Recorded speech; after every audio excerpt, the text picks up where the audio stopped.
What's really good? Welcome back to another episode of the Opinionated Ones. It's part of the Sanchez Show. As always, I'm your host, Eric Sanchez, aka Legend in Two Games. Got my brother Will Gordon with me. It is Friday Night Live. Will, what's going on, bro? What you do, baby? It's always good to be with you, man. What's good? There's some wild stuff happening tonight, man. Listen, I like where we're at right now because see, the summer's ending. Them kids is going back to school. Shout out to you, Yeah. youngins. I saw the picture you posted. Your daughter went back. Yes, My sir. daughter started on Monday, but Okay. more importantly, we're right at about 2 weeks from the start of the season. Yesterday made officially 2 weeks from the start of the Thursday night game that kicks off this upcoming season. So we got a lot of NFL talk to get into. This week we're doing AFC and NFC East predictions. But we got to start with the big news that broke over the last hour and a half.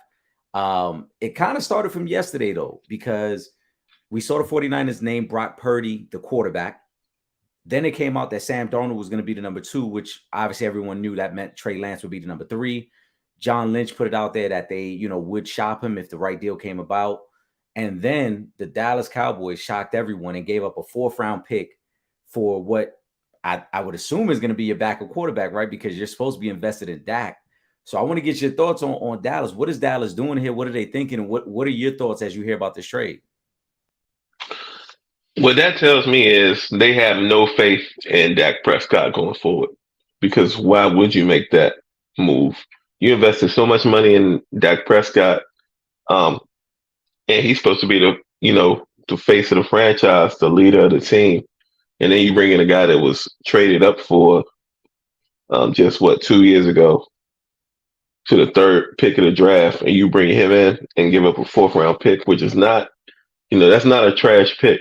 4th rounders can start. That tells me there's not 100% faith in Dak Prescott going forward.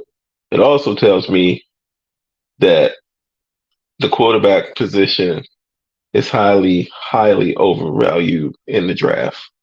Like if you look at that trade, that's got to go down as one of the worst trades ever. And I feel like everybody's letting the 49ers off the hook. Like, why are they not bringing it up? Like, I remember when the Redskins moved up for RG3, and that's all you heard the whole time that he was not succeeding was how much they gave up for him.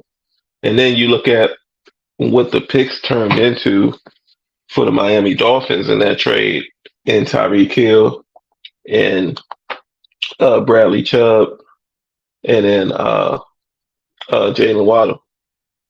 Nobody's why are we not talking about that?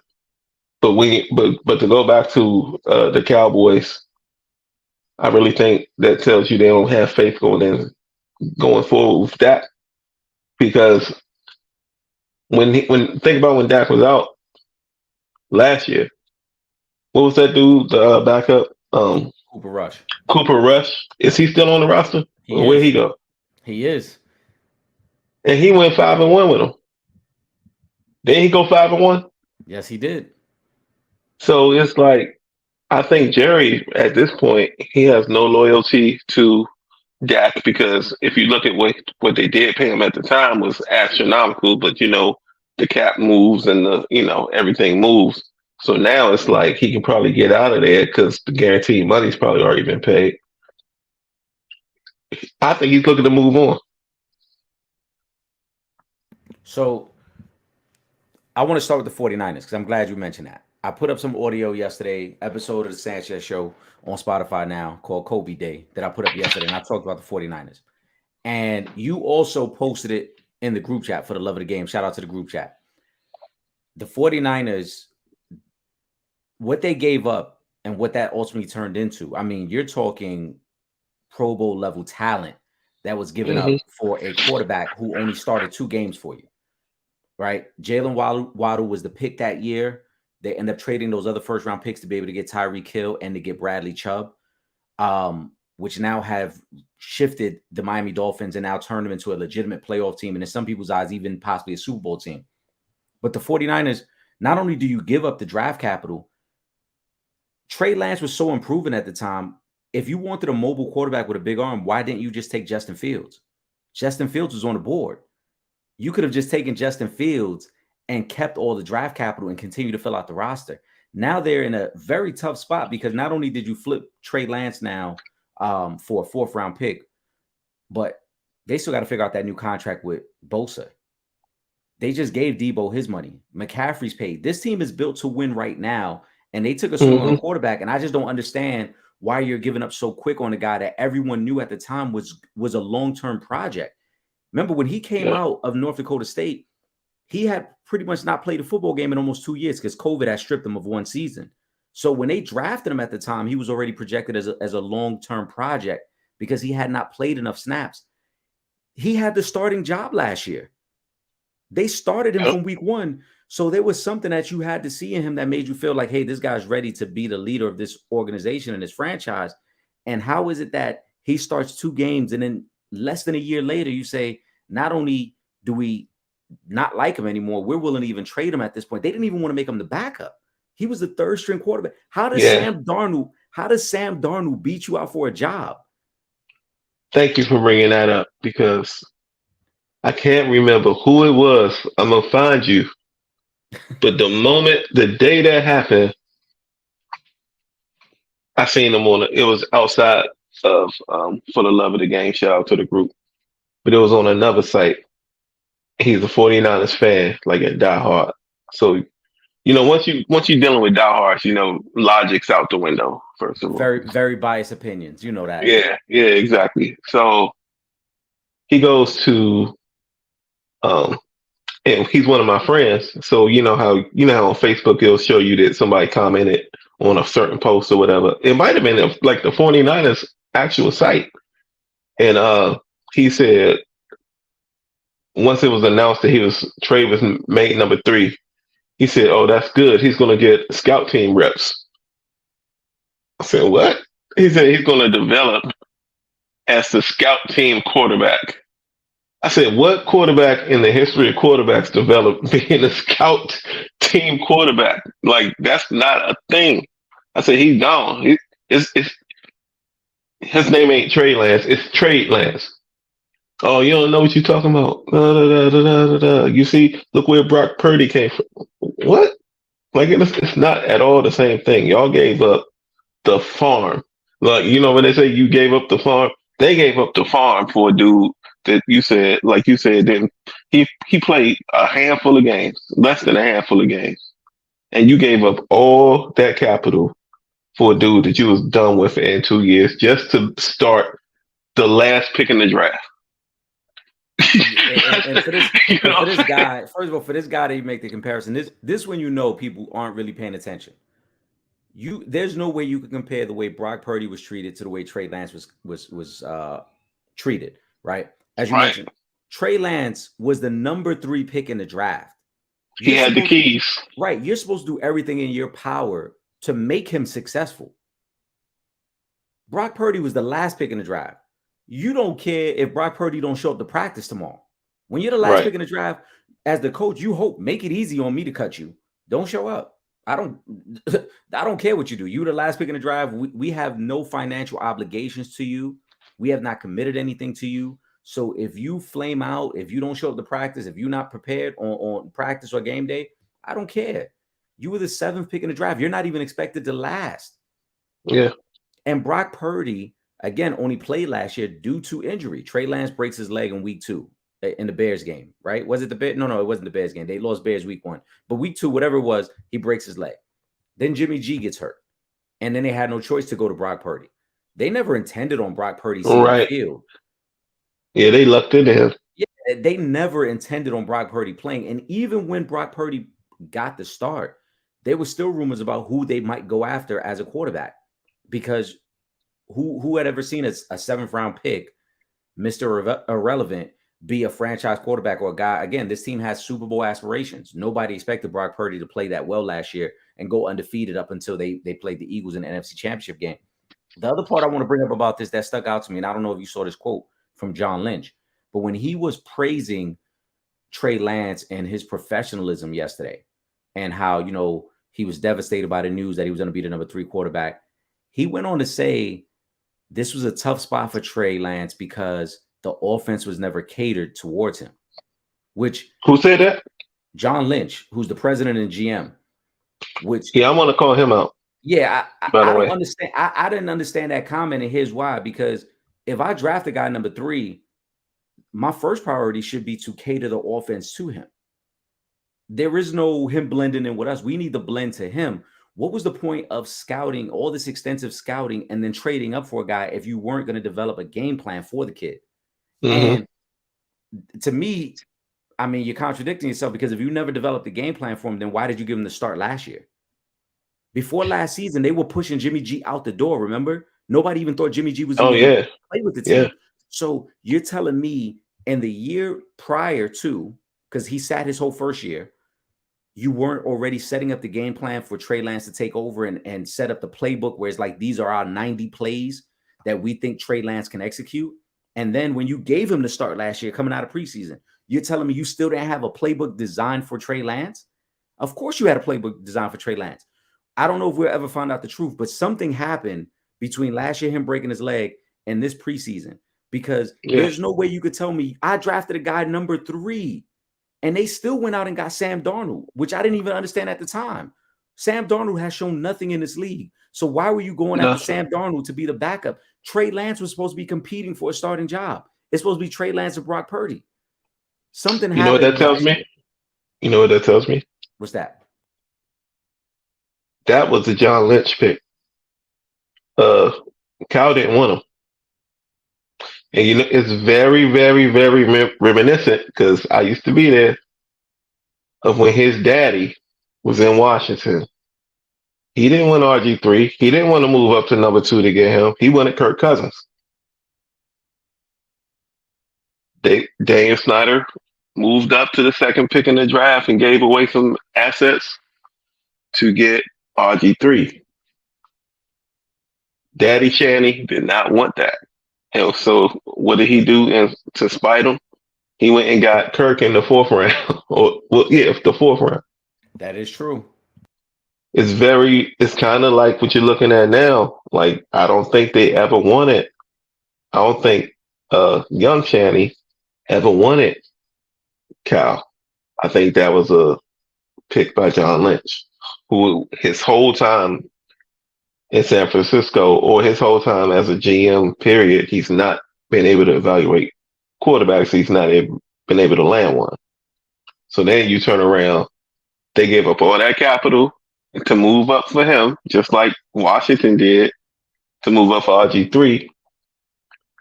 And then they, in very close quarters, they go and get another quarterback, just like they did in San Francisco with draft. I mean, Mr. Irrelevant, you don't really look at him as a threat. But then when you think you're supposed to be developing the guy that you moved up for, why would you go get, like you said, Sam Darnold? Why would you go do that? So I think there's some similarities there with some, you know what I mean, with the Shannies. That is a great point too, because we had this conversation last year when Brock Purdy was really on fire. I think Tripp was a part of that episode too, and I had mentioned that I didn't know anything about Brock Purdy prior to the draft, so I'm not going to pretend that like, oh, I knew this kid was going to be good. But then when I started to hear the stories about his pedigree and how he was recruited to go to Alabama, but he chose Iowa State because it was closer to home. He was recruited by some of the Power 5 and big time schools, and said, "Nah, I'm gonna go Iowa State because it's closer to home." And a lot of coaches loved his raw talent, but they knew like, all right, he's still a little bit of a work in progress. So hearing that, and then to know like the Niners still, granted 7th round pick, but you still took a chance on a kid who was high pedigree, who was a 5-star recruit coming out of high school, and just chose to go a smaller route as opposed to playing at Alabama or USC or Texas. So that might speak to your point that Kyle might have always felt Trey's not my guy. That's not the guy I want. Right. And yeah, that's the thing. John Lynch being the one to speak on it yesterday, I think further emphasizes that, because it wasn't Kyle Shanahan who was sitting there and, oh, I feel bad for the kid. It was John Lynch who was saying it. It was John Lynch who was kind of trying to soften the blow for Trey Lance, as if like, I feel so terrible that this hasn't worked out. Where Kyle Shanahan was like, nah, Brock Purdy's my guy. Brock's my guy. See, I really think that's what really happened. I think it's very similar situations between what happened back in with the RG3 Kirk Cousins situation and what's going on with the 49ers now. And it's just very ironic that it was the old Shanahan and the young Shanahan in the same seat, you know. Yeah. Um, quickly then, and this wasn't on the rundown, but super quick.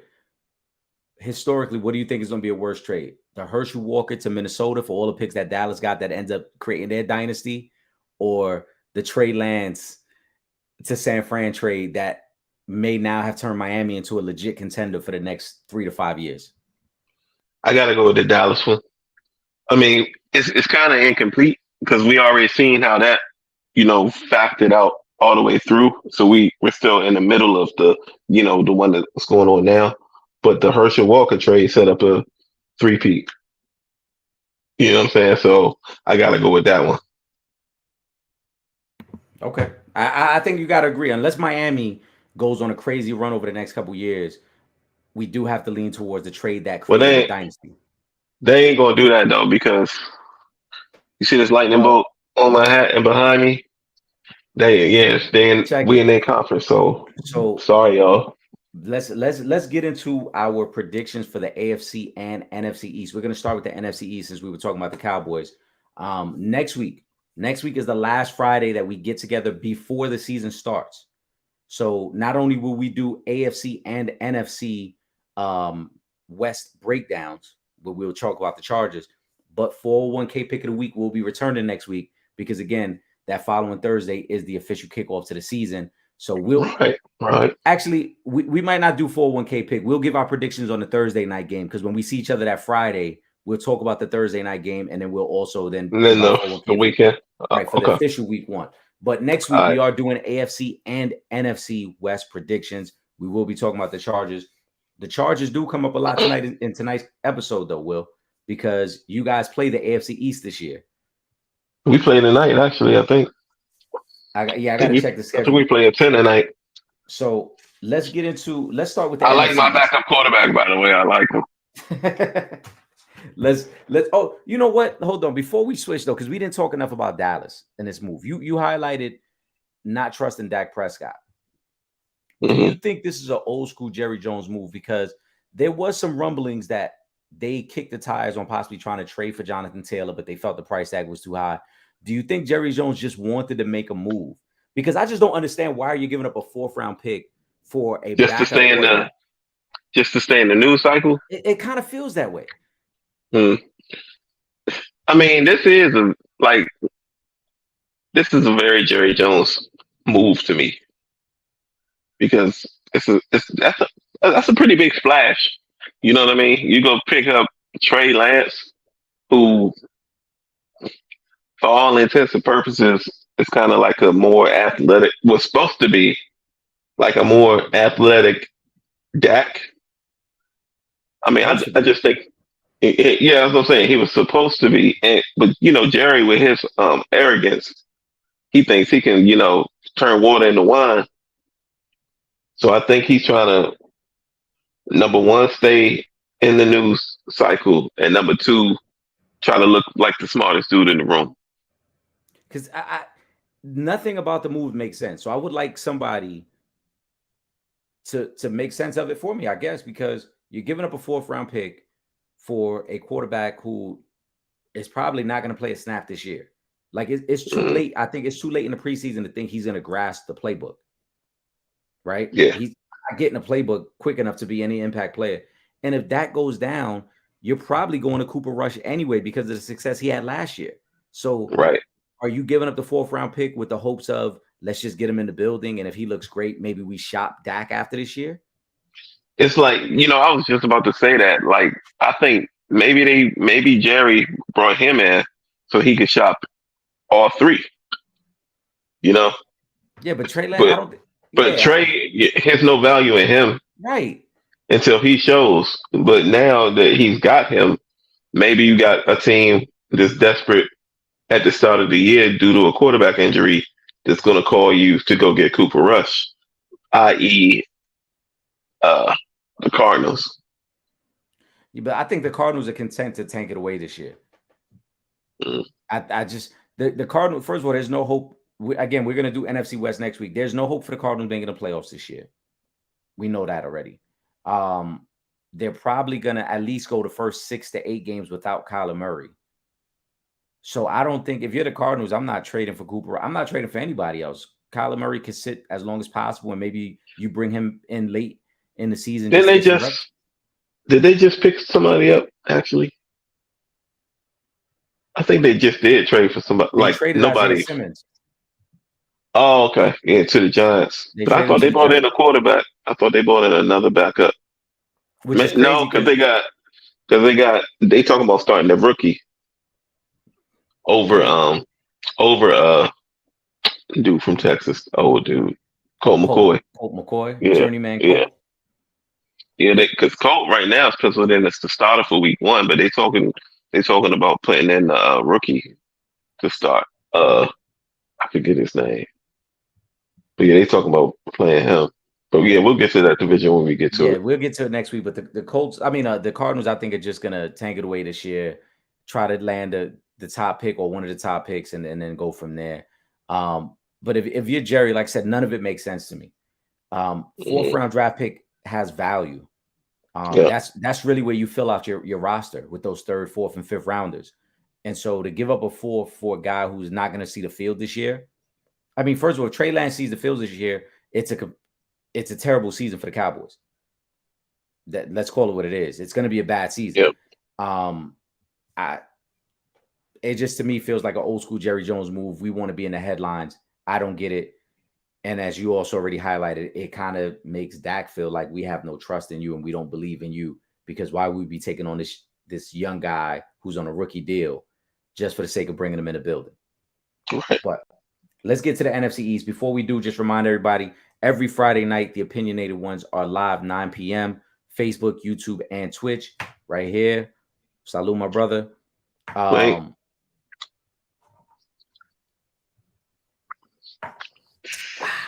There you go. Every Friday night, and like I said, the episode stays up on Facebook and YouTube, and then Sundays I put it up on Spotify as well. This week I'll make sure to promote it so that everyone knows it's up on Spotify as well. NFC East. We did the South last week. Yeah, we did the South last week. We're doing the East, AFC, NFC. We're gonna start with the NFC. This is your old stomping grounds. You were once a man. Redskin fan, so you know the division very well. We talked about the Cowboys, so let's start there. Who do you have as the last place team? Because I think you and I are gonna agree on who we think is the last place team in a pretty competitive division. They had 3 teams make the playoffs last year. So we'll kick it off for me. Who is the last place team in the NFC East this year? Man, it's tough to say, but hey, y'all, I still love go-go music. I still love mumble sauce. I still love, you know what I'm saying, uh, shooters, clothing gear, and all of that. But hey, Washington, y'all coming up last, and I'm not trying to hate because it's gonna be people that's trying to say it's gonna say I'm just trying to hate, but I'm gonna tell you why. First of all, is Ron Rivera still your head coach? Oh, he is. Okay, he's had how many winning seasons in his? I think he's coached double-digit seasons, and he's had like 2 or 3 winning seasons in his whole career, and that was when Cam was doing this, when Cam was Superman at MVP level. Any time outside of Cam's prime, this dude has done nothing in the league. You can't find a quarterback. You're banking on a 5th rounder that played 1 game and threw 17 or so passes against a team that was playing for nothing in the last week of last season, and then you had to just do the keys. He was decent in college when he had average players around him. As soon as those average players left, he was trash. Your backup is better than your starter in Jacoby Brissett, but you're still trying to prove something by starting the young kid when Jacoby Brissett to me is head and shoulders a better player. Also, your best player on the team, and Terry McLaurin is dealing with a toe I think it's a toe or something like that. It's, it's an injury that can linger. They're saying they expect him to be ready to go, but I don't believe that at all. I think he's going to miss some significant time. And your offensive line is absolute garbage. So you've got an inexperienced quarterback behind an offensive line that's trash, and your best target is out. You don't have a tight end. Your running backs don't know how to hold on to the ball. Your defensive line is decent. But you got to score points in this league. And when you look around at the division, the Cowboys, the Giants, and the Eagles, they can score. You can't. It's in sports, whoever scores the most points wins. And I don't see you being that team at any point in the division. So I see you finishing last. Yeah, I mean, it's very simple. I got him last place in the NFC East as well. As we've talked about before, Riverboat Ron, as you like to call him, Paddleboat Ron, he struggles to win 7 games. He just struggles. He struggles to get past 7 games. They won 8 games last year, and to a lot of people, they consider it a success because of everything they dealt with Carson Wentz. But they got the worst quarterback in the division in Sam Howell. They got a struggling offensive line. They got a team that has had, and an organization, even though with new ownership coming in, that has had no success over the last, what would you say, Will, 30 years, right? Easily. 30 years. Yet they had You're going back to 92. 92, right? So last 31 years, you've had no success. No history of winning over the last 31 years, no consistency at all from top to bottom within the organization. Yet you had the nerve to complain about Eric Bieniemy pushing you guys too hard. Eric Bieniemy came from a winning organization where he went to 5 straight AFC Championship games, went to 3 Super Bowls, won 2 Super Bowls, helped mentor who is now the best quarterback in the league. And then you got guys who got the nerve to be upset that he's making us run extra laps. He's got us doing extra workouts. Now, I don't know who the Commanders think they are, but you were an 8-8 team and you were lucky to be 8-8 last year. I went through the schedule, Will. You know I love to go through their schedule. I want to give you some of the games they got here. I love. But hold on, let me grab a pen because I like to mark them. I like to mark them down. I like to mark them down. I want to let you know some of the games that I saw here, and you let me know. To me, I got the Commanders being a 6-11 team. That's where I'm around 5 or 6 wins. Right, I already knew that. Yeah. I think they're a 6-11 team. I think they're a team that, again, because of all their shortcomings, as we just talked about, they don't have a really good O-line. They got the worst quarterback in the division. So every game within the division, they're probably going to be the underdog. Let's call it what it is. You got a lame duck head coach because you don't bring in Eric Bieniemy if you think that Ron Rivera is the guy who can really hold you down long term. So They got a lot of things going against them. But I want to, before I even go through the schedule completely, I want to let you know some of the games that I highlighted that I feel like these might already be losses before we even start. So this is outside of the division. We're not even counting in the division where I think they're already the weakest team because they're not better than Philly. They're not better than Dallas. They're not better than the Giants. As you talked about, those 3 teams can score the football. The Commanders cannot. Right. Outside of the division, they got tough road games at Denver and at Seattle, 2 of the toughest places to play in all of the NFL. Nope. They got home games. Let me give you 3 teams. If they don't want to deal with running in practice, how are they going to deal with the altitude in Denver? Right. That's a loss. They got 3 games at home that I don't think they can win any of these games. They got Buffalo at home, they got Miami at home, and they got the 49ers at home. That's blowouts. Right. That's blowouts. These are their last 6 games of the year. As a matter of fact, I'm going to give you the whole schedule, and then when I get to the last 6 games, I'm going to highlight that note that I made. But this is the schedule, Will. They get a cupcake week 1. This is the one that's must win. But hold on. This is the one that's going to have the Commanders fans riding high thinking that this season could be different. They get the Arizona Cardinals in week 1. Colt McCoy and the Cardinals. If they don't go with the rookie. If they don't, because they talking about going with the rookie. But yeah, if they lose week 1. Right. The week 1 is the gimme. The week 1 is really the gimme in their schedule because after that, when I start naming the rest of these teams, you're gonna be like, yeah, it's gonna get ugly real quick. But they get Arizona week 1. They should win that one. Week 2, they got to go to Denver. Altitude. Week 3, you don't even run laps. Week 3, they get the Buffalo Bills. That's absolute bloodbath. Week 4, they got the Eagles. Not in their weight class. So you're already 1-3. Yep. The calendar just switched to October. So the season's over.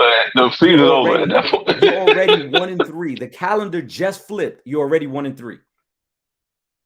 All right. They get the Bears week 5 at home. Coin flip. Right. Then they got to go to Atlanta week 6. They got to deal with Bijan. Right. All right.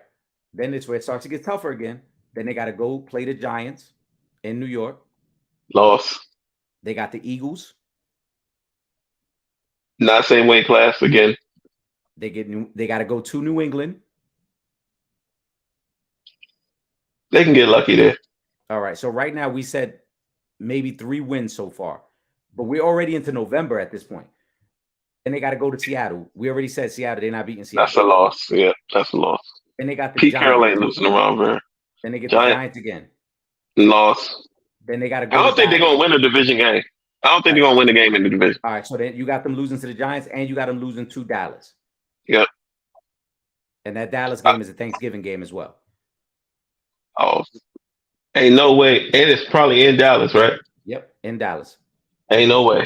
All right. Then after that, ain't no way. This is part of that 6-game stretch that I was talking about. These are the 6 games they end the season with. After the Dallas game, they got Miami at home. No, they're not in the same weight class. No. They got to go play the Rams. That's a toss-up game. On the road, it's a toss-up, but on the road, yeah, okay. All right. So I'll throw them a bone. I'll say they can have a road win. All right. So right now we got them at about 5 wins, and 2 of those are kind of toss-ups. Yeah. These are the last 3 games. Let me know which one of these games they can win. They got to play the Jets. Where? In New York. No. They got to play the San Francisco 49ers. No. I don't care where they play. And then they end the year against the Dallas Cowboys. Dallas probably going to have something to play for, so no. Right. Nah, so man. Again, this is the last 6 games of their schedule. At Dallas, Miami, Rams, Jets, San Fran, Dallas. The only game out of those 6 that we both agree that's like it's a toss-up and they could win is the Ram game. You're looking at, like I said, a 5-12, 6-11 type team. But then you also got to think, if they're that bad, like halfway through the season, like we think they are, they might have already 1, 2, 3 Cancun by that point. Right. You know what I'm saying? And then, so they might lose all them rest of those games. It's a stretch for us to even give them 5 or 6 wins because the games we gave them, those are really toss-up games. We're not saying, oh, they're better. Like when we said Chicago and Atlanta, those are like kind of toss-ups. Like y'all pretty even. So I'm thinking like they could be like 4 and you could be like I'm be honest with you. We might see they play. Hold on, where's the game that I was thinking about earlier? That's right around what week is that? 1, 2, 3, 4, 5, 6, 7, 8. Right around week 8 when they host the Eagles. That might be Eric Bieniemy's coaching debut. It could be interim Bieniemy. Right around week 8 could be coach Eric Bieniemy. Eric Bieniemy. Eric Bieniemy. Right, I'm gonna put that. We're gonna have to put that. I need to put that on a t-shirt, man. We need to put that on a t-shirt. We're gonna put that in text, and we're gonna save the date, October 29th, because when we record that weekend, if he's the starter, if he's the coach, Eric Bieniemy. Eric Bieniemy. Listen, I got the Commanders winning maybe 6 games, maybe. Yeah, I'm after you went through that, I got them at 4. Yeah, and that's because I'm really thinking 3 could be the thing, but I'm gonna go with 4. They own and this is, you'll never hear anybody ever say this again in life. Their only saving grace is if they start Jacoby Brissett. I mean, He's unless you want, he's listen, so much better. He's so much better than Sam Howell, man. And you know how people just. I can literally say I watched this dude live last year when I went to the Chargers Browns game. He's not terrible, man. He ain't no, terrible. He just he's ain't very great. right. He's a very serviceable quarterback, but again, He's very Geno Smith esque. he's got his limitations. You're only going to win but so many games with them. Now, if you're the Commanders, and if you're a Commanders fan, I think you got to embrace the struggle this year and say, look, let's be as bad as possible and draft Caleb Williams out of USC with the first pick. Let's Hopefully, finally that's what that new right, ownership group is going to do. You know, right. Let's really address the quarterback position. Let's be as bad as possible. We're gonna hand the keys over to Eric Bieniemy after this year or at some point this year, and go draft the young man out of USC. But yeah, I got the Commanders there. Third place, I'm gonna kick it off here. I'm gonna go with the Giants, and I like the Giant team. I like what Brian Daboll has done with them, but they have a lot of limitations as well. And I think what they did last year was kind of like smoke and mirrors. They weren't that good of a team. They mm, won 9 games last year. They did win that playoff game against Minnesota, but you saw when they went up in competition against the Eagles, the difference between what the Giants were and what the Eagles were. There are levels to it. I also think that they won't catch anybody by surprise this year. Everyone will be ready for the Giants this year. Everyone will not be caught off guard by their play calling. So I think this year they do take a little step back. I got them winning somewhere in the range of about 7 games. They got some tough ones, bro. ooh, They got some tough ones. To start the season, I wanted to go again. We're gonna go to schedule on it, but to start the season, they got some games that I'm like, I don't know where their wins are gonna really come from to start the season. All right. Just to give you the rundown, Will. This is okay. their first 6 are really tough, man. They start the year against Dallas. That's a Sunday night game In New York, in New York. okay. All right. Toss-up game. If you want to lean towards them, I get it because they are at home. But Dallas did take care of them twice last year. So they struggled against Dallas. They get Arizona. They get Arizona the following week. I don't think Arizona's going to be favored against anybody this season. Mm, okay. So I really think I got them winning week 1 and week 2. I got them Okay. 2-0 That's fair, but then this is where it gets tricky for them. Week 3, they got to go to San Fran. That's a primetime game at San Fran. at Yeah. San Fran. Yeah, that defense is mean. The Yeah, that's okay. Then they get a bye week and they get another primetime game. They got to play Seattle. Seattle handled them last year. I think Seattle dropped 35 points on them when they played last year. Mm, So tough game. It's in New yeah. York though, but it is a tough game. Then they get at Miami, at Buffalo after that. Ooh, back to back. Yep. At Buffalo ain't so hard because they can sleep in their own beds. But at Miami, if we expect what we expect from Miami, that's going to be a challenge. Tough That's games. those are tough games. Yeah, Like I for said, sure. and this what makes it even crazier. Out of their first 6, 4 of those games are primetime games. Primetime against Dallas, primetime against San Fran, primetime against Seattle, primetime against Buffalo. Man, So it's a tough start to the season. I wouldn't be surprised if they start off 2-4. Now, if they start off better than that, I would I be shocked? No, they could probably get 3 wins. They might be able to, like you said, start off 2-0 and then find a way to beat Seattle. And maybe the Buffalo game isn't as tough as we think. We're gonna get to Buffalo a little later on. After that, the schedule does break a little bit for them, though. After that Buffalo game, they get the Commanders at home. when Daniel That Jones does not lose to Washington, he's yeah. No, that's a fact. They get the Jets at. I mean, it's a home game. It doesn't matter who the home team is. right. Then they got to go That's on. that's a toss. That's a toss-up game, and it's a rivalry game, in-state game. Then they got to go on the road for three games. It's a little difficulty, but you got to go to Vegas, you got to go to Dallas, and then you play the Commanders after that. Win, loss, win. Okay, so we talking already 4 wins at that point, about 4 wins. Then the end of the season, this is their last 6. They get New England at home, they get Green Bay at home. 2 wins. All right, so that you got them at 6 wins. Then they got to go to New Orleans and then go to Philly back-to-back weeks. Win-loss. All right, so you got them at 7 wins. And then the last 2 games of the season, they got the Rams at home and they got the Eagles at home. Win-loss. You got them at 8 wins. I got them at 7 wins. I think we kind of agree on it. Okay. You know what I'm saying? I mean, the game against Philly to end the season might not mean anything to Philly. If the Eagles are who we think they're going to be, the Eagles might be resting their guys anyway that week. So that might be an opportunity. That's true. That's very true. That might not mean anything. But overall, I think you and I kind of agree. I got them at 7 and 10. You sounds like you got them at 8 and 9. I think that's their range. If Daniel Jones takes a step up, maybe they're a little better than that. But again, I don't think they're catching anybody by surprise, man. Where do you have the Giants in this division? Do you have them as a third place team or you got them higher?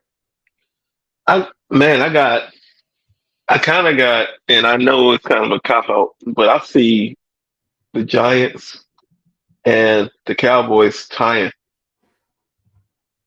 Because that's possible, right? For them to have the same record. Absolutely, yeah.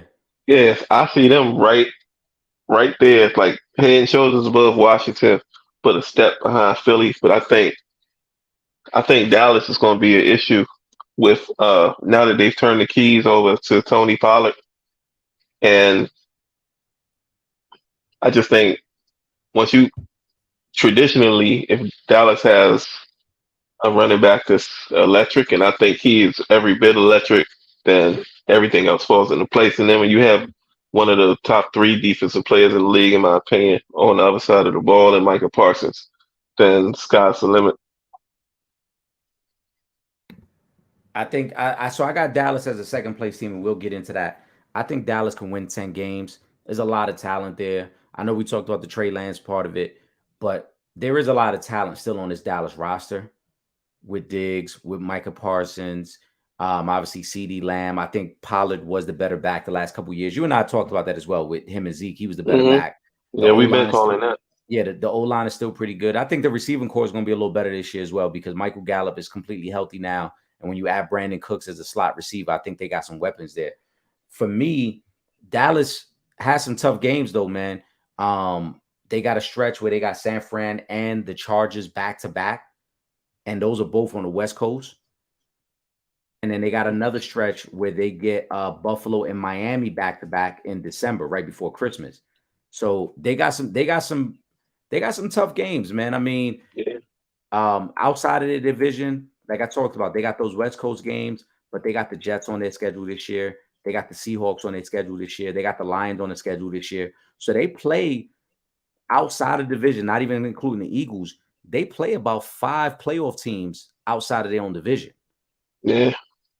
But I think the talent they got on that team can kind of surpass that schedule. Like, unless McCarthy just shifts the bed and is not prepared at all, because it is going to be a factor that they lost Kellen Moore their offensive coordinator.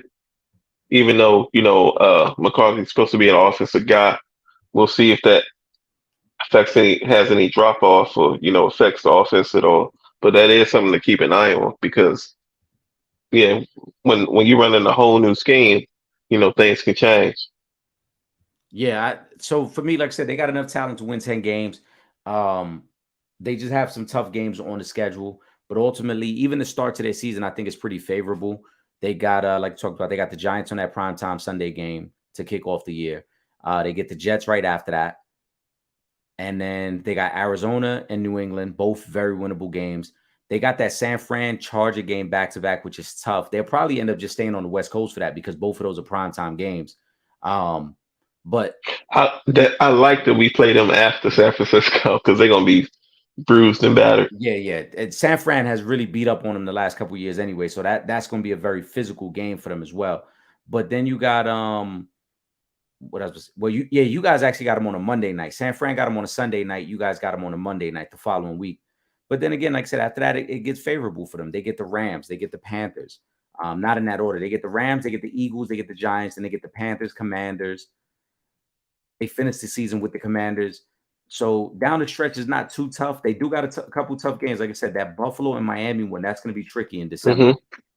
That's going to be a tricky little combo because they really got a. Are they at? Is that at Buffalo? At Buffalo and at Miami.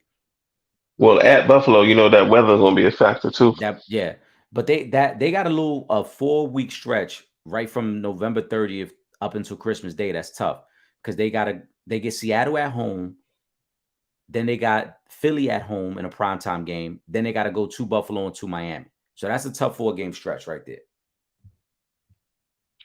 Yeah, I mean, it's gonna be a tough road, but I think they got enough talent on the team that they can.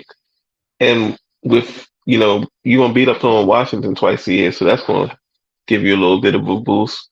But I Absolutely. think I think they're gonna be right there in the mix with the rest of the division. Yeah, And and like the Giants could go either way for real, for real. You know, but you right there, you right there at the top of your division. You got an opportunity.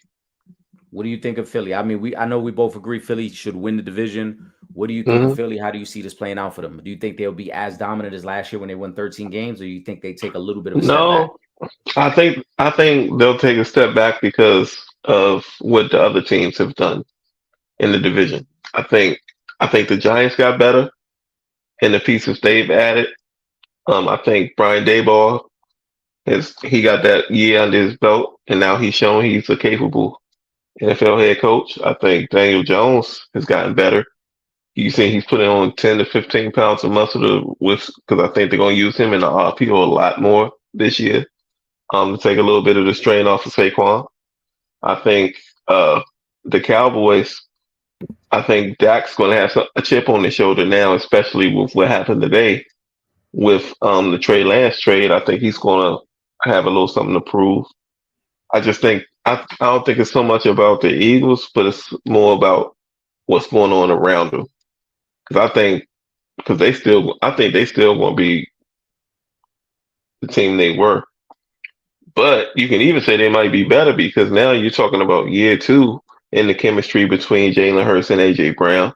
You're talking about another year of development for Marvin Harrison lookalike. What's his name? Devontae Smith. Devontae Smith. And I think it was another piece they added. This I can't remember right DeAndre now. Swift. Yeah, yeah, oh, The line. yeah, in the backfield. Yeah, exactly. So you got a running back that's very capable of giving you a 120-yard game whenever he wants to. Your lines on both sides of the ball are good. So I don't really expect them to fall off as a team. I just expect other teams around them they're drawing the gap. They're closing the gap. You know what I'm saying? That's what I think. That that's what their biggest issue is going to be. Yeah, I think it's a combination of the gap closing a little bit. The schedule will be tougher. It was one of the reasons why I liked them a lot last year. They had a very favorable schedule. This year, the schedule gets tougher. The old line's a little older. We can't forget that Lane Johnson and Jason Kelsey have flirted with the idea of retiring. So they're a little older, but the offense is still elite. The defense is still very good. And you add a young guy like Jalen Carter to already stacked defense. Them getting to the Forgot quarterback about shouldn't be an him. issue. Yeah, them getting to the quarterback shouldn't be an issue. But a couple things stick out to me. One, they got a lot of luck last year in terms of injury. And you know how much that can play a factor in your season. You see it all the time with the Chargers receivers that, you lose some games during the year that you probably would win if you were healthy. But, when you're a little shorthanded, you lose. The Eagles didn't have that issue last year. So you wonder if they can be that lucky again where they don't have to deal with any significant injuries. When Jalen Hurts missed some time last year, they already had the division sewn up. So it didn't affect them at all, losing those 2 games with Gardner Minshew as a quarterback. The tough road games they got this year, Will. They got to play at the Jets. They got to play at Kansas City. And hold on, there's another one on there. I think I wrote it down wrong. But they got at the Jets. They got at Kansas City. They got at Seattle. They get a tough game. They got tough games at home, Buffalo and San Fran. They got a 6-game stretch in November that's a little tough because they got Dallas, Kansas City, Buffalo, San Fran, Dallas, and at Seattle. Yeah, that's nice. Ooh. So they go. I'm They not worried go. about Seattle though. I think. Um, Listen, I think Seattle's a good team. Seattle is always going to be better at home than they are on the road. That's just the way it is for mhm. them. Seattle got some pieces, and I think Seattle is a good team. But just that little bit of a gauntlet for them. Philly should beat Seattle. I would expect them to.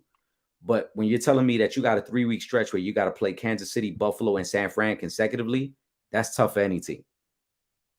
Oh So yeah, that's a tough little gauntlet right there. yeah, But so I think I still got Philly winning the division. I think they win 11 games this year as opposed to 13 games.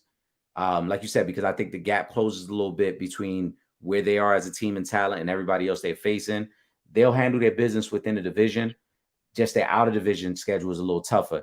11-6, I still think they win the division and they'll be in the mix for a number one overall seed. yeah, 11 wins probably wins that division this year. You talking about a division that's um 7 wins has won it before. You know what I mean? Just because of the parity in there. Shout out to So I Ron. think 11 will get it done. Yeah. Shout out to the paddleboard guy. Shout out to Rob. He always somehow gets a reference on the show. Um, let's get over to the AFC East before we do again. Just remind everyone every Friday night we do this. The opinionated ones as part of the Sanchez show. Friday night live 9 p.m. We're doing NFL right now, but of course we do NBA, we do movies, we do music, we do it all, man. And we answer any questions or comments, any topics that are presented to us. Let's get over We to the for the AFC. culture. For the We culture. definitely for the culture. Let's get over to the AFC East. Will, I'm gonna let you set it off, man. Who is the last place team in this division that is very stacked? Ooh, man, AFC East. I might have to put it on, and it's crazy to say it out loud. Can Bill Belichick finish in last place, man? Is that a real thing? I'm looking at the division. All right, the Bills got uh Josh at quarterback, Josh Allen. The Jets got Aaron Rodgers at quarterback. The Dolphins have Tua at quarterback, and then the Patriots have OP Taylor at quarterback. Oh, I mean, Mac Jones. This dude is nowhere near what these other quarterbacks are. Then you look at the skill positions. All right, let's go to Buffalo. Diggs. That's all I gotta say. Diggs. Let's go to Miami. Tyreek. That dude on the other side, I can't remember. Waddle. And they in talks for the running back out of Andy. You know what I'm saying? Then let's look at the Jets. The Jets are quietly stacked with Aaron Rodgers. They just picked up Dalvin Cook. Uh, Hall is back. Garrett Wilson, who's a stud. They got another receiver. I can't remember his name. And then I look at the Patriots, and I'm like this is when the crickets come in. I look at their roster. I'm like, what is there to be excited about? Nothing. Nothing at all. The Patriots are going to be cellar dwellers this year. They finishing last in that division.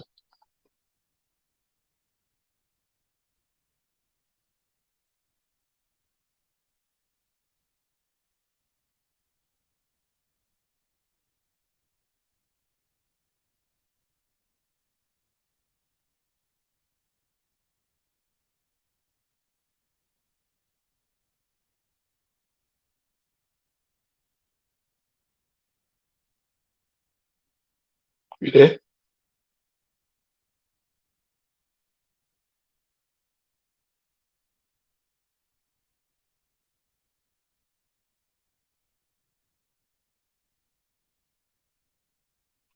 Check, check,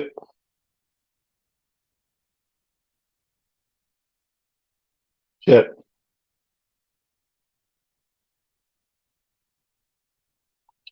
Yeah.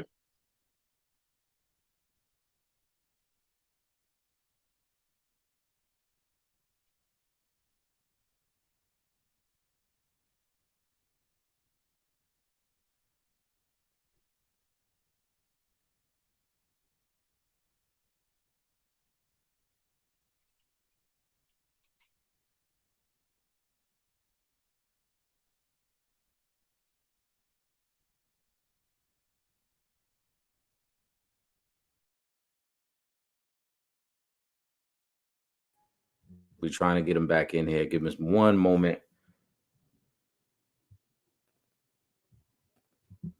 And I'll give you my rundown as I'm trying to get Will back into the studio with us right now. I got the Patriots as the fourth place team in this division. And I think that's where Will was going with it as well. So I think the Patriots, who have the lesser of the four quarterbacks, I don't want to call them the worst, the lesser of the four quarterbacks in this division are going to struggle. They got a very tough start to the season. They got to play against the Eagles. They got to play the Dolphins. They got to go to the Jets, and then they got to play Dallas as the first four. That's very difficult to do for any team, but let alone a team that's going to be a little short-handed in terms of talent offensively. They don't have the receivers. They don't have really the quarterback, decent running game, but they're going to have some issues there. They got tough road games, as I mentioned, at Dallas. Jets, the Giant game is tough. I mean, pseudo tough. The Denver game, Pittsburgh. Then they got tough home games against the Chiefs, the Chargers, and the Eagles. So for me, I got the Patriots at around 6-11 for the season. They will finish in last place. That's my prediction on it. Let's try to get Will Gordon in here, though, before we go any further. Let's see what we can do here. And as always, make sure you guys are subscribed to the Sanchez Show, streaming across all major platforms. Shoot me a like, shoot me a comment. Make sure you are following me across all social media platforms. It is Legend in Two Games, completely spelled out. Will, I'm sorry, man. I lost connection, but we back at it. Yes, sir. I'm sorry, Gad. You were getting into the Patriots. I gave my thoughts on the Patriots. So go ahead, finish your thoughts on that. Yeah, they have nothing. You know what I'm saying? They really, I mean, they picked up D-Hop. Ooh, I mean, who's throwing him the ball? Nah, they didn't pick him up. Oh, he went to Tennessee. Yeah. Who did they just pick up? Didn't they just pick up a skill position player? Nobody of significance. I mean, shit, they ain't pick up a running back or nothing. Nah, they got Ramondre Stevenson as their guy. Yeah, so last place easily. They looking like Bill's going to coach him in this out of a paper bag, you know. So they'll win 4 or 5 games. But that division, okay, yeah, I don't really see a lot coming out of them. Pause. Yeah, I was about to say you're just getting a little crazy there. So this way gets interesting though in this division though, because you got the Bills who have won this division the last few years. You got the Dolphins who everyone feels might be on the cusp, and you got the Jets with Aaron Rodgers. Who's the third place team for you? Who's the team that maybe might not live up to that expectation that everybody's expecting from them? Man, I think the Jets, because you got a new quarterback learning a new system that's long in the tooth and a defensive head coach, you know. I know you got some familiarity in the offense with Aaron Rodgers and the staff, but I don't know how much Aaron Rodgers really cares anymore. You know, I'm sure he's not trying to go out and lose football games. I know he doesn't have that fire in him that he used to. If they play the Packers, you know, I can see him going all out against them. But at this point, I think he's more about, you know, hanging out in dark caves and doing his ayahuasca, whatever it's called, and all that, and chilling with, you know, his Hollywood girlfriends and all.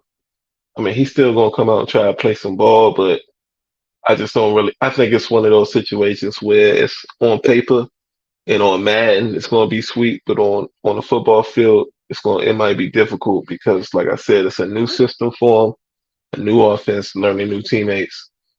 And I think it's kind of weird that he's playing in the preseason. Did he play tonight? What's their preseason game? Tonight or tomorrow? I think it's tomorrow against the Giants. But he's playing in it, and I think that's a mistake as well. I don't know why he needs to. He hasn't played in any preseason game. That's crazy. Well, I don't know if does he need to. You know what I mean? It's like, who are the Giants players? Are the Giants playing their starters? I think the Giants are playing on defense. Normally the Jets Giants game to end the preseason, both teams normally go with their ones for at least a quarter. See, I mean, all right, hindsight gonna be 2020 if he gets hurt though. You know what I'm saying? But if they feel like he needs to get some reps in or whatever, then so be it. But that's what these joint practices are for. These joint practices have been more intense than the preseason games. Yeah, I So mean, we'll I go do ahead. I kind of no I understand where you're coming from with the whole, should you even play him? Um, but I think you got to get some sort of live reps before the season starts. You don't want to go into week one kind of like fresh off the bench where you haven't really played any competitive games. Not to say preseasons are super competitive, but at least you're going up against somebody else's ones for a quarter, and Right. you can work on some things and you got some film to kind of react to. But I like the Jets a little bit more than you do. For me, the third place team in this division, I'm gonna say is the Dolphins. And it's not because of Mm, lack of talent, it's because what we've talked about, and it's the elephant in the room, is Tua Tagovailoa. Can he be healthy enough to get you through a whole season? When he was healthy last year and they were playing well, they looked like legitimate Super Bowl contenders. And then the moment he suffered that second concussion and missed some significant time, then they really bottomed out and became a struggling wild card team. So for me, that's where it really lands with them. And it's not just the health of Tua, it's the health of some other guys because we already know Jalen Ramsey got the torn meniscus, so he's going to miss the first 4 to 6 weeks. So those are things that just don't sit well with me with a team that's very top heavy. They got a lot of talent, but they are one of them teams that one or two guys goes down and they're going to struggle because the offensive line ain't the strongest. The running game really hmm ain't the strongest. And now if you take Tua out of the mix, are we confident that Mike White could hold you down for a month and a half if he needs to? I don't know. Who, who's the Um, backup? Mike White. Mike White. Yeah. Who the hell is that? he was the Jets backup quarterback last year. Mike White. So that's what I mean. He was the You know, Jets backup. he was the I Jets thought little. backup. I No, thought no, it no. was a movie Little Bow Wow played in as a kid. That was Mike White. Nah, Oh, that that wasn't was Mike like White. Mike. Like Mike. That was That like was Mike. like Mike. Yes. Okay, But okay. for me, that's why I got the Dolphins as the third place team. Like I said, I think they're gonna win 9 games, but I think they're not gonna be as good as everybody thinks. They look better on paper. Um, and you know how I always do the schedule, tough road games. They got to go play your guys, the Chargers, early in the season. They got to play at Philly. They got to play at Baltimore. Their home games that are tough. They got Denver, they got Kansas City, and Dallas. I think with the division, they should be able to go 4-2, maybe 3-3, but 4-2 is realistic because I think they can beat up on the Patriots and they'll find a way to win a game against Buffalo and maybe one against the Jets. But outside the division, I just gave you 6 games where they could potentially lose all those 6 games. Those aren't easy games. I don't think they're better than the Chargers. I don't think they're better than Philly. I don't think they're better than Baltimore. And But they them always give Baltimore a hard time. They give Baltimore They, a hard time, but again, I don't think they're better than Baltimore. Baltimore was beating the brakes from last year before that collapse in the fourth quarter. So I thought Baltimore was the better team, and then Baltimore just for whatever reason fell apart in the fourth quarter and forgot to run the ball. Um, hmm so for Miami, I think 9 wins is really where they're at.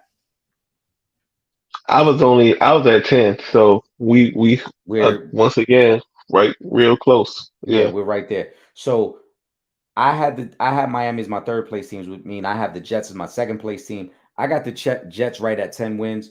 I think the defense is really good. I don't think Aaron Rodgers needs to be the 4-time MVP for this thing to work. He just has to be a high level game manager. They got some good weapons. You add Dalvin Cook now, which gives you insurance just in case Brees Hall isn't completely healthy. hmm But for me, it's really about that defense. That defense, I think, is a top 5 defense. And we're starting to see Sauce Gardner not only creep into that conversation of best cornerback, but Quentin Williams creep into that conversation of best D lineman as well. So I like the Jets. I like their defense. I don't think their offense is going to be as good as everybody thinks. As you highlighted, Madden, I think they'll look better on offense in Madden than they will in real life. But I think that defense is legit. I think they're a 10-win team. Yeah, and like I said, with that was my argument against them with talking about the head coach being a defensive coach. That would be my argument for him. It's because of those studs that they got over there on the defensive side of the ball. Sauce Gardner like, yeah, he's and it's crazy that they just had Revis a few years ago, and he just got inducted, and now you got this new dude that's looking just as good. You know what I mean? That's crazy. Quentin Williams being in the top defensive lineman conversation, I'm not going to go that far. I'm I'm telling you, thinking man. it's easily at least five better than him. But I mean, I'm not saying he's trash. Just you know what I'm saying. But I think it's I think he got a ways to go before he's in the top five category as far as the defensive line. But I it's mean, pretty much just a flip. Like you had 10 wins for the. I mean, I had 10 wins for the Dolphins. You had nine. You got 10 wins for the Jets, yeah, right? I got nine for them. So it's kind of it could you know what I mean, right there in the middle of the division. I think it could be yeah, flipped either way. I agree. I think they're pretty even. Like, obviously, the skill set positions sound better in Miami with Hill, Jalen Waddle, Mike Gesicki, who's a good tight end. So that part of it sounds better, but it really comes down to two because for as great as those receivers are, if you don't have a quarterback who can get you the ball, then it means nothing. You know what I'm saying? Then you just got a bunch of fast guys running around. Is So Gesicki still in Miami? yeah, Gesicki's still there. Okay, all right. So I like the skill position guys. I like both teams. I just think that I'm leaning more towards the Jets because with Aaron Rodgers, I know what I'm getting. I'm gonna get a full season out of Aaron Rodgers, and even if he isn't MVP, Aaron Rodgers, even if Aaron Rodgers is a middle of the pack quarterback, I think that's still enough for the Jets to be a 10-win team. Because last year with Zach Wilson and Mike White, they were an 8-win team. So I think Aaron Rodgers himself is good enough to get you 2 more wins and get you a little bit more consistency on offense. Yeah, I mean, we gonna see it, but that ain't gonna Yeah. matter because the Buffalo Bills are gonna be the cream of the crop of this division. And there you go. You and I both agree. I still like Buffalo to win the division, so I'm gonna let you set it off. Buffalo Bills, you got them winning the division. Tell me why. Quarterback. Josh Allen is one of the top five quarterbacks, I'll say. Some say top three I got them in this top three. league. Once you got one of them dudes, when you got one of them dudes, Top and then four, you top got four. yeah, I mean that's what I was saying. You know, it's a little. But once you got one of them, and you got players around you, then then it's all set go. And you got one of the best home field advantages in football. A lot of people sleep. They don't bring up the home field advantage in Buffalo, even when it's not snowing. That Yeah, that crowd base, that fan base is literally insane. Like there's something wrong with them. You know what I'm yeah, saying? yeah. When Once they, the when you calendar said once the calendar flips, when you set the tables on fire and jumped on them from the top of Winnebago's for fun, something's wrong with y'all, and that's before the game. You know what I'm saying? Like something wrong with y'all. Uh, Sean McDermott has proven to be more than capable head coach, and they've been knocking on that door. They've been so close so many times. The battles with the Chiefs, they just been right there so many times. What was in the last few years, and uh, Josh Allen continues to get better and better and better. Like when his rookie year, you would have threw him away. yeah, You know what I mean? He'd have been thrown out with the garbage. But now, look at him. You know what I'm saying? They stuck with him.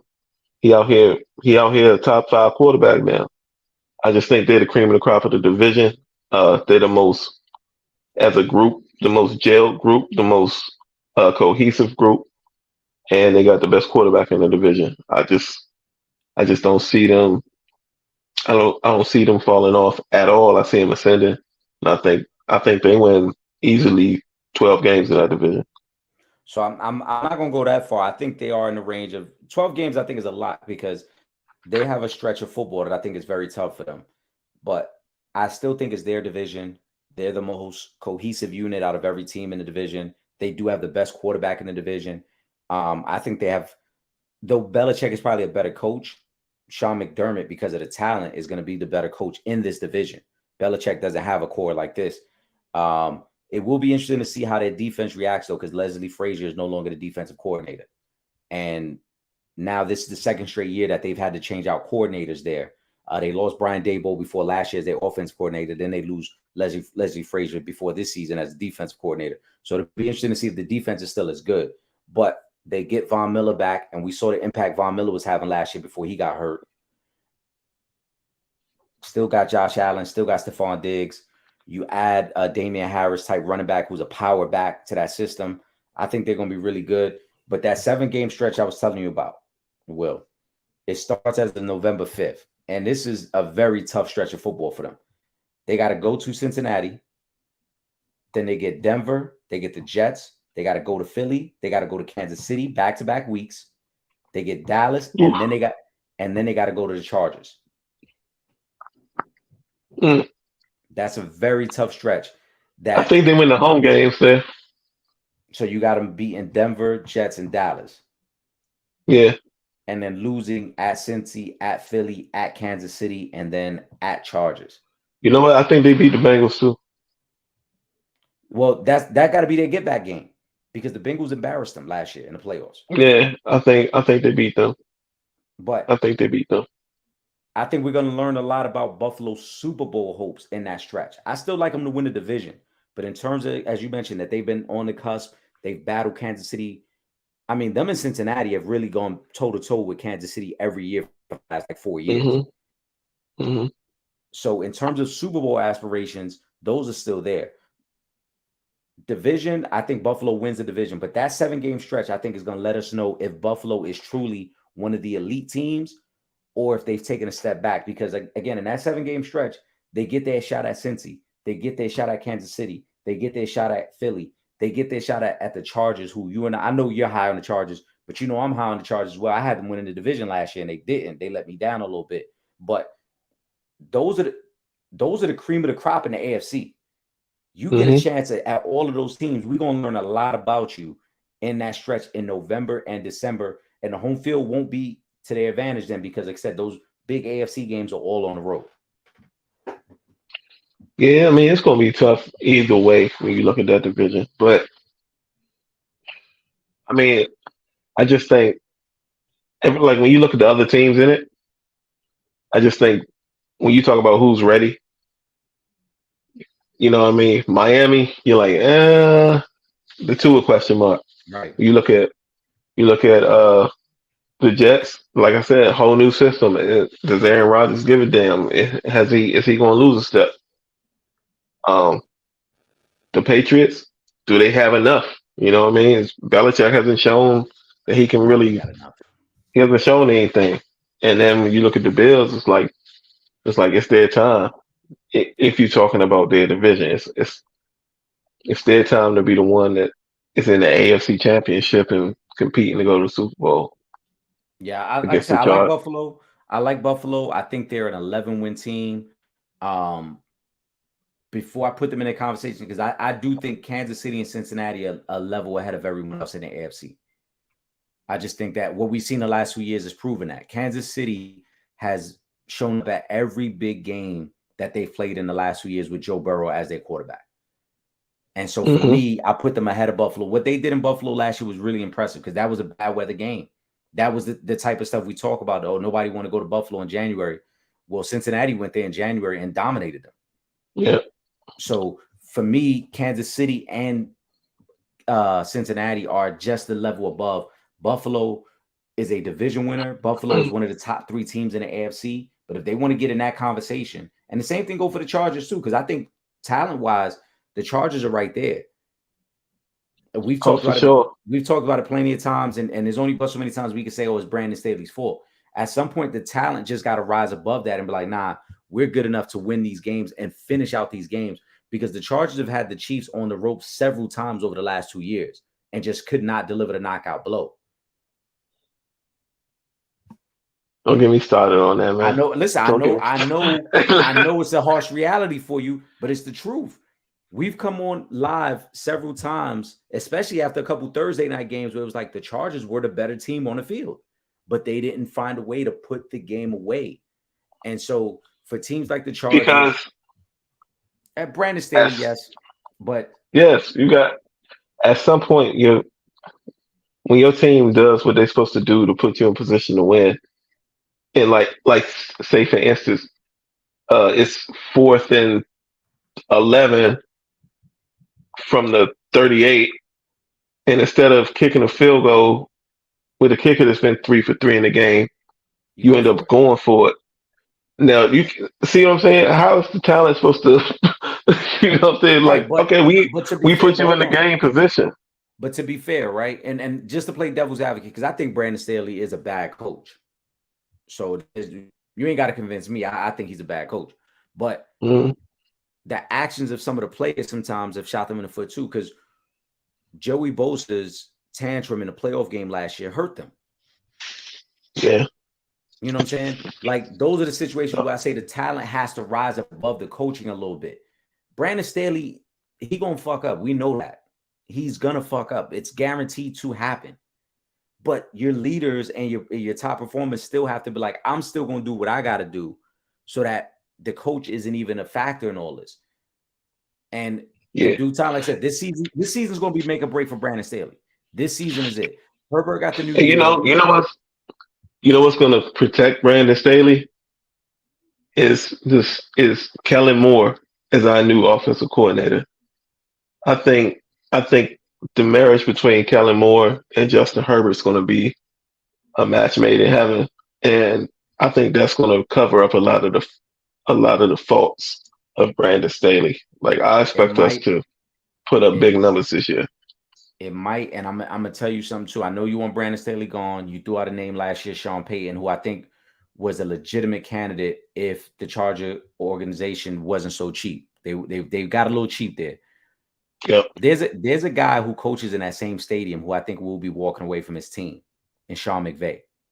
And I would not be surprised if we start to hear some of the rumors about Sean McVay maybe just taking a year off and then coming back, and the Chargers pursuing him because Sean McVay is still Mm. one of the bright young football minds in the game.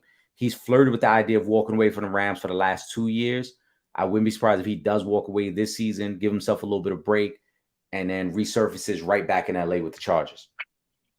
Now, see, I think if he walks away, he's going straight to the booth I think he or will the too. the, the broadcast studio, and I then think he will too. But I think that'll just be a recharge. oh yeah, Yeah, I think he's gonna he's a get used to lifer. that life. Nah, he's a lifer, bro. There's a dude he's been on NFL sidelines since he left college. He's a lifer. He's one of them dudes. But he's 35. How much Right. of a lifer can you be at 30? You know what I'm I'm saying, just bro? saying that. But when this is all when you do the grunt work and you love the game the way certain people do, because you got to really love the game to start from the bottom of the coaching tree. Like let's call it what it is. He wasn't like a legacy kid who automatically came in and was working with offenses. It was like, nah, you gonna go work with the tight ends this week. You're gonna go work with it. And then you slowly build it up and build that relationship and get yourself to that point of being a head coach. I don't think it's you just walk away from it without having that like feeling of like I want to get involved. And I think some of him walking away from the Rams is really just about a rebuild, not about not loving football. It's just like I don't want to go through this. I don't want to go through a rebuild when I've already built myself up to be a very credible Super Bowl winning head coach. I don't want to Yeah. take 3 or 4 years of back to the grind again. I want to just get back to winning. So that's where the Chargers would come in. But we'll see. Next week, again, just a reminder for everyone who's tuned in, anybody who might watch the episode later. Next week, we're back at it. Friday Night Live, 9 p.m. It will be the last episode before the start of the NFL season. So you're not going to want to miss it because we're going to get into the NFC and AFC West, along with any other news that breaks between now and then. Will, give me a final thought before we get out of here. Uh, Shout out to Jerry Jones for for just trying to stay relevant, man. Because I really don't understand this trade, and it's going to make or break your season. We gonna see. But shout out to you for having the cojones to make that move, man. You made us rip up our show sheet tonight, man. Yeah, we had to And start with that that's story. yeah. Only thing I can say is, like I said, if this works out, it's by pure luck. Because there's no way that you could tell me that there was a strategy behind giving up a 4th round pick for a guy who's going to be your number 3 quarterback. It's unheard of. if his name was not Trey Lance, if he was not a former number 3 overall pick, there's no way in hell you would be trading a 4th round pick for a 3rd string quarterback, because that's exactly what you're trading for. Cooper Rush is your backup. Cooper Rush knows the offense better than Trey Lance. There's no way that Trey Lance probably even sees the field at all at any point this season. And go ahead, Will. Oh no, go ahead. Yeah, it just makes no sense. It makes no sense, but it's Jerry Jones being Jerry. Also, shout out to, and we usually don't talk about this. Well, we never talk about it. Shout out to the Big Three, Ice Cube's league of all the former Hoopers. Their championships tomorrow, 12 o'clock. I think it's on CBS. They playing out in London, which blew my mind. It was just in DC last week. Yeah. What do they call that arena in London? The big joint. The O2? They playing the championship at the O2 Arena in London tomorrow. Yeah, I thought that was like kind of crazy. Shout out to that. And also shout out to the FIBA USA basketball team kicking it off tomorrow as well. So you got some hoop fans. You got some stuff you can tune into tomorrow. It's a lot to get into. It's the last week of NFL preseason. Like I said, you got Big Three, you got FIBA, you got boxing. It's a busy slate, man. We look forward to seeing you guys next week. Again, for my brother Will Gordon, I am Eric Sanchez. We are the opinionated ones. We out of here.